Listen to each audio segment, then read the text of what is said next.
On est là, les pieds en éventail. Allez, raconte-nous ton histoire. Dans la collection À chaque mois son histoire, voici le 3e volume, celui du mois de mars, à lire les pieds en éventail. Au temps où les contes n'étaient pas encore des contes, écrits et illustrés à partir de dessins d'enfants.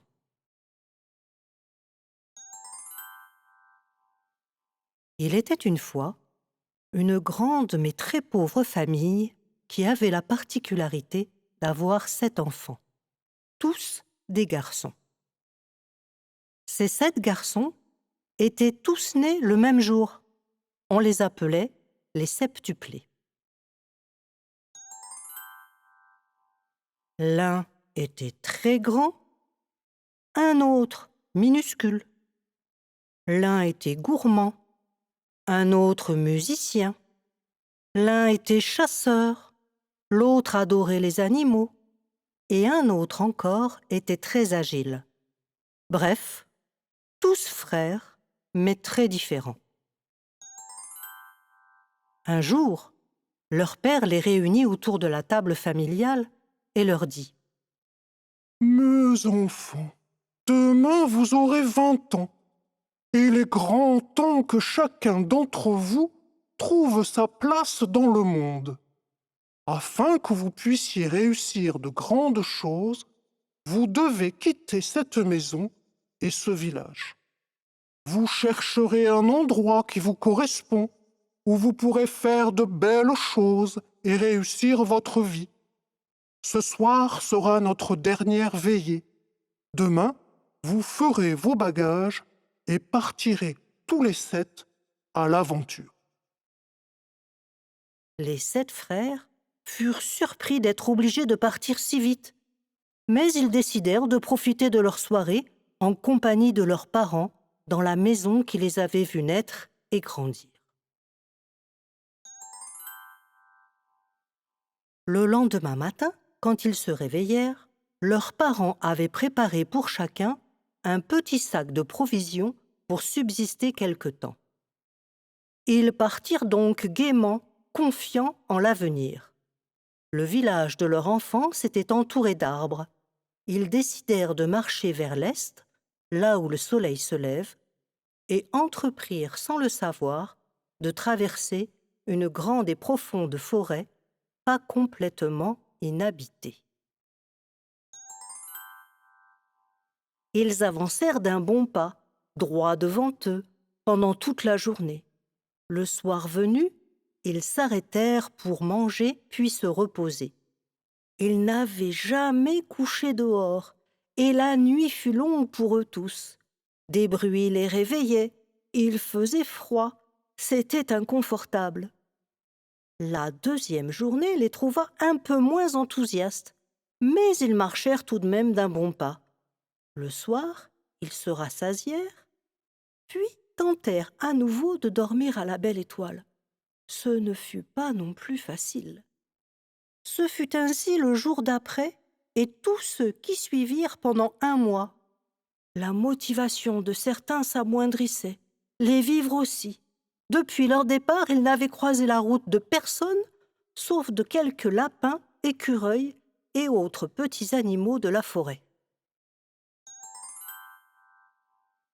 Le plus petit d'entre eux, d'habitude toujours de bonne humeur, commençait à trouver le temps long. Ses frères étaient tristes, ils ne parlaient presque plus, le paysage était toujours le même. De plus, ses petites jambes l'empêchaient d'aller aussi vite que ses frères. Il devait fournir des efforts supplémentaires pour les suivre. Il commençait à penser que l'aventure pourrait bientôt s'arrêter pour lui. C'est alors qu'ils aperçurent un endroit moins sombre, plus éclairé par le soleil, où les arbres étaient moins denses. Ils s'approchèrent et arrivèrent devant une minuscule maisonnette qui semblait abandonnée.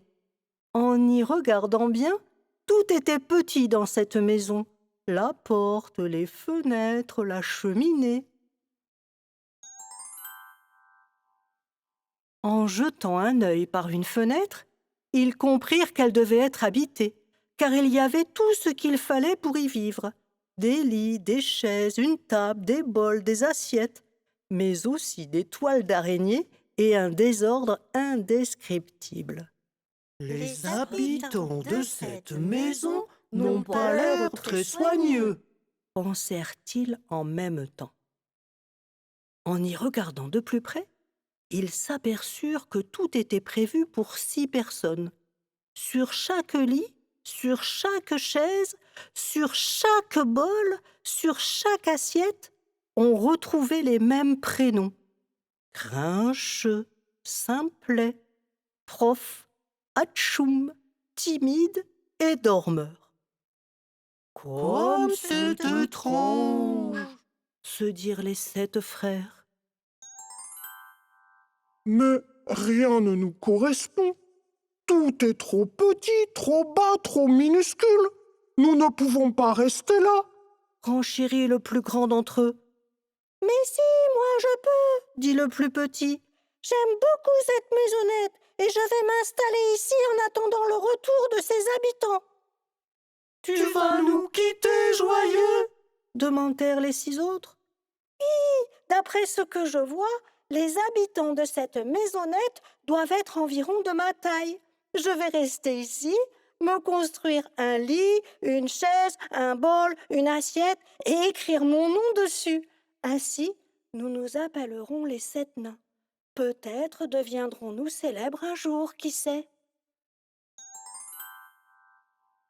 Respectant le souhait du plus petit d'entre eux, les 6 frères firent leurs adieux à Joyeux et reprirent leur route à travers la forêt qui de nouveau redevenait profonde et épaisse. Ils marchèrent encore longtemps et commencèrent à avoir très faim car les réserves de provisions étaient terminées depuis plusieurs jours. Soudain, un chemin se dessina devant eux, s'élargissant petit à petit pour accéder enfin à une maison plus grande que la précédente. Elle était surtout très jolie et particulièrement accueillante. Une délicieuse odeur se répandait, et bientôt les narines du plus gourmand d'entre eux se sentirent attirées par les murs, le toit, la porte, les fenêtres de cette curieuse maison. Il se mit à courir aussi vite qu'il le put et se jeta sur la maison pour la dévorer. Ébahis, ses frères le regardaient, lécher, croquer, avaler tout ce qu'ils pouvaient. « Venez tous !» dit-il entre 2 bouchées. « C'est une maison construite en pain d'épices et bonbons. Quel régal! C'est un véritable festin !» Ils s'approchèrent et purent se rassasier eux aussi. Cette maison avait la particularité de se reconstruire à l'infini, aussitôt qu'elle était grignotée, mangée ou dévorée. Une fois repus, ils décidèrent de se remettre en route, non sans avoir rempli leur sac à provisions de pain d'épices et de bonbons. « Moi je reste. » dit le plus gourmand. « Ici je serai heureux. J'aurai de quoi manger autant que je le veux. J'espère pouvoir rester aussi longtemps que possible. » Ce souhait, bien sûr, allait se réaliser puisque la maison était complètement abandonnée depuis qu'Hansel et Gretel avaient jeté la sorcière dans le four. Les 5 frères reprirent donc leur route. Le voyage devenait plus agréable, la forêt moins sombre. Des fleurs poussaient le long du sentier, des oiseaux chantaient. Tout à coup, ils croisèrent une petite fille, toute vêtue de rouge, qui gambadait dans la forêt, portant à son bras un joli panier d'osier. Elle cueillait des fleurs, insouciante, leur dit bonjour et continua sa route tranquillement. Peu de temps après, le frère chasseur les fit stopper net. Son flair aiguisé le prévint d'un danger imminent.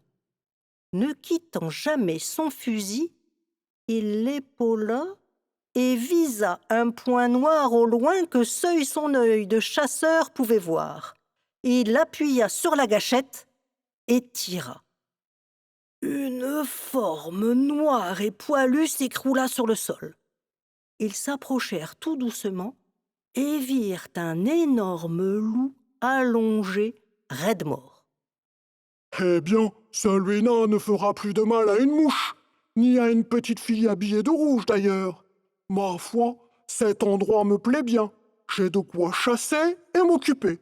Je reste habité ici, mes frères. »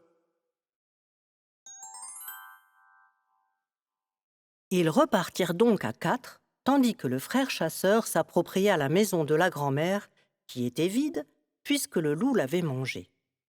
Les autres frères quittèrent bientôt la forêt pour un paysage vallonné, parsemé de ruisseaux, de champs, de vignes et de quelques bosquets. Le plus agile d'entre eux courait devant, grimpait aux arbres et essayait de distinguer quelque chose ou quelqu'un. Ne voyant toujours rien, il accéléra, semant peu à peu ses frères. Tout à coup, il arriva devant un immense plant de haricots géants qui grimpait très haut dans le ciel. La curiosité l'emporta et il grimpa agilement tout en haut du haricot.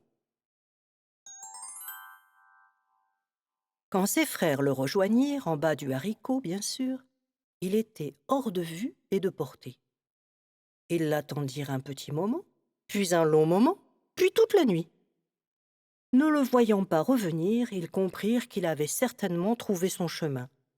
Nul ne sut ce qui lui était arrivé. Les frères reprirent la route à 3. Au fur et à mesure, l'herbe devenait plus verte, plus dense, plus moelleuse. Ils traversèrent une magnifique vallée et arrivèrent bientôt à une jolie ferme entourée d'enclos. Dans l'un d'eux, attachée à un pieu, bêlait une petite chèvre. Ah, qu'elle était jolie, la petite chèvre! Alors, celui des frères qui adorait les animaux s'approcha de la ferme. Il vit en un clin d'œil qu'elle était inhabitée et déclara « Moi, je reste ici. Je m'appellerai Monsieur Seguin et je m'occuperai de cette petite chèvre. Bonne route, mes frères. » Ils n'étaient plus que 2, mais reprirent la route confiants. Ils marchèrent pendant plusieurs jours. Le frère musicien sortit alors de sa besace une jolie petite flûte pour égayer un peu le voyage. Il se mit à jouer de joyeuses mélodies qui les firent gambader jusqu'aux portes d'une grande ville. « J'ai toujours rêvé d'habiter une ville. Je reste ici, » dit le frère musicien. « Tiens, regarde le long de la ville, un moulin. Ici, je jouerai de la flûte et je serai heureux. » Alors, le dernier des frères, qui était aussi le plus grand de tous, reprit son chemin. Il escalada une montagne, puis 2, puis 3. Enfin, il arriva en vue d'un château immense, au bas duquel on pouvait voir le soleil poudroyer et l'herbe verdoyer. Dès qu'il aperçut le château, il sut qu'il avait trouvé sa demeure, assez grande pour lui et tout à son image. D'ailleurs, une légère barbe de poils bleus commençait à pousser sur son menton. Voilà, c'est fini. Si cette histoire t'a plu, abonne-toi et active la cloche. On se retrouvera le 1er avril pour une nouvelle histoire. Si tu souhaites me soutenir et acheter le livre, je te laisse le lien dans la description. À bientôt!